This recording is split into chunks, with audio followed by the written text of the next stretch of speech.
Giisip nga sa kadagong hagit alang sa kapulisan o kagamanan sa Dakbayan sa Talisay ang pamahayag ni Presidente Rodrigo Duterte nga naghitak kihapon ang illegal nga drugas sa maong Dakbayan. Iya kining gipadayag sa iyang pagbisita atol sa Sinulog Grand Parade kagabi. Si Chona Carrion sa report. Druga kusog kaayo sa Cebu. Ang kanang Talisay wala na naipaway na ang tanan diyang kabuang. Hasta inyong mga deputy, mga direktor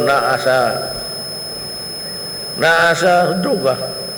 Motong daghagipang patay nga rin atong mga chief of police. Giangkon o gidasunan ni Police Major Gerard A. Spelare ang pamahayag ni Presidente Rodrigo Duterte nga hitak gihapon ang iligal nga droga sa Dakbayan, ilabi na sa Barangay Tangke, San Isidro ug Mananga sa Tabunok. Gani dinhi usab ang focus sa ilang sunod-sunod nga anti-drug operations.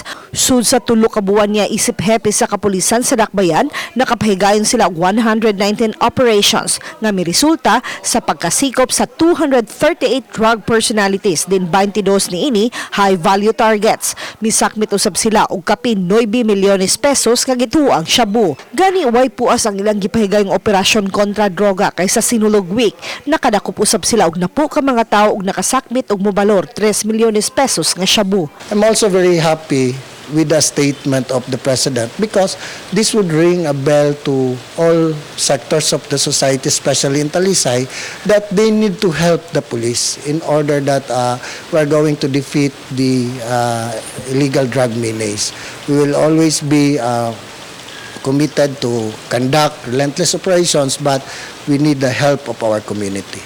Mato ni Pilare, kinahanglan gyud ang kooperasyon sa komunidad sa pagpakigbatok sa ginadilig drogas. We take it as a challenge from the President that we will be continuing our relentless efforts against illegal drugs comprehensively. Si Mayor Samsam Gulya sa iyang bahin miingon nga dakong hagit gyud alang sa Talisay ang maong suliran.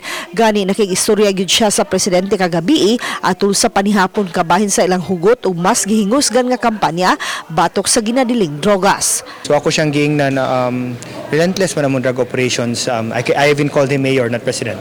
Relentless man among drug operations, mayor. Last week nakadakop mig 5 million. Yesterday nakadakop mig 1 million. Relentless among drug operation, and hopefully kanang kanunay magimi nagtabang sa PNP. He just told me na naapay daghan diha, then that's what I said. I will take it as a challenge to work even harder together with my PNP. Uban ni Renante Quinones, Chona Carrion, Balitang Bisdak.